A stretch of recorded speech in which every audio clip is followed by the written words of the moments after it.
Throughout history, explorers have pushed themselves to the limits in the quest for adventure. But heroes beware. When you're entombed in the bowels of the earth, there's no one to hear you scream.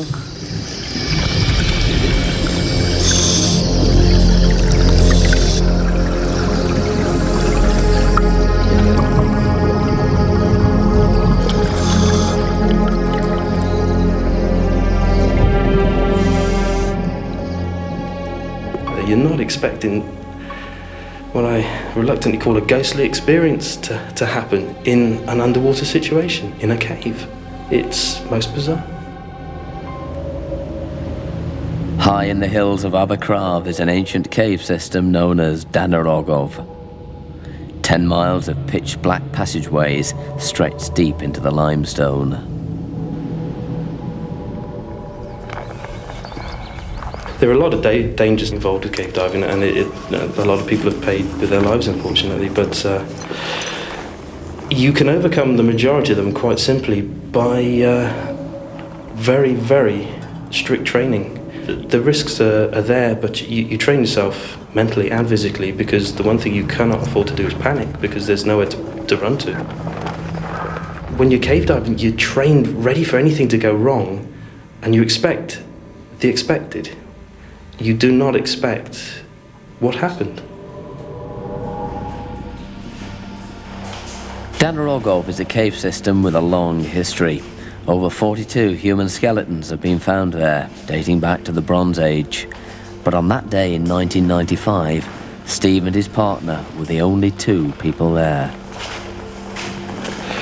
The whole point of that day's activities was to get through a section of cave that was flooded, full of water. And you take all your diving kit off at the far end and go off caving normally, as a normal caver would. And there was a good chance of extending the cave beyond the known limits. It involved digging, basically removing boulders, trying to get through a collapsed area and into a section of nice new cave.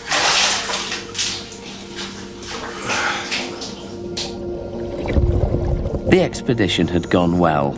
On the way back, the divers were returning through the last section of submerged cave. Visibility was poor, but there were no underwater currents to slow them down. Before they could reach the outside world, Steve and his partner faced one last challenge. A very narrow passageway known to cave divers as a squeeze.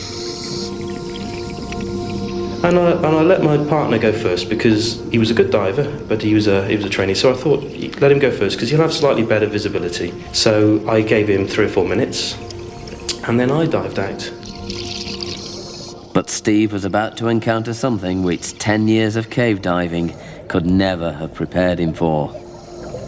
There's an air pocket near the end of the dive out, and just before that air pocket, there's a tricky manoeuvre. It's not difficult, but you have to go through a slightly difficult section and go around a corner and up through a tube, and there's no room to turn around there. You just do it.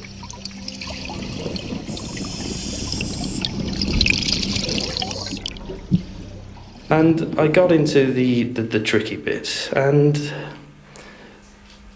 if somebody grabbed my foot, it felt as though a hand had grabbed my ankle. You're just not expecting it. You're in tune with what you're doing. You're in tune with being underwater in a cave, and you have no reaction. You have nothing in reserve to deal with that because it shouldn't be happening. I tried to reach back, and there was absolutely nothing there. I wasn't caught on anything. My feet, were free in water. They were floating, but I was actually held. So I started getting a little bit irrational, thinking, what could it be? Maybe I've passed my partner, and he's in trouble, and he's trying to let me know, even though that's impossible. It couldn't have happened. But then something else bizarre happened. It felt like somebody was just tugging my fins, and in any other circumstances, I would expect a nudge in the ribs, somebody having a laugh, but no. And then to cap it all off, I started being pulled backwards, and by this time I was absolutely out of my mind with terror. It was terrifying.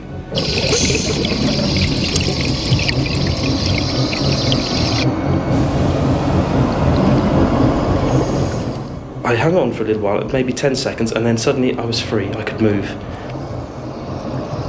So I as quick as I could, I got up to this little air pocket, expecting to turn round so I could go back in to see what, if anything, was the problem. And in the air pocket there was my partner, but he was as pale as a ghost, and he was shaking.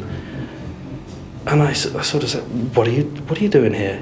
And he just said, you won't believe what's happened. And he had exactly the same thing happen at exactly the same place.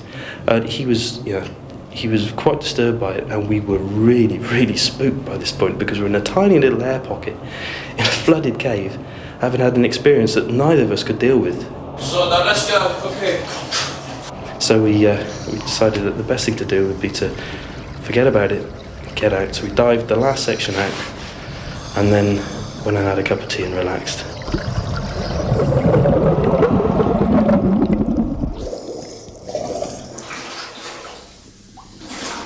I have no idea what it was. The only thing I can say is that would describe it adequately is a ghost with a sense of humour that likes a bit of cave diving. It's there forever, I think. I'll never forget that, and I don't think I'll ever be able to explain it.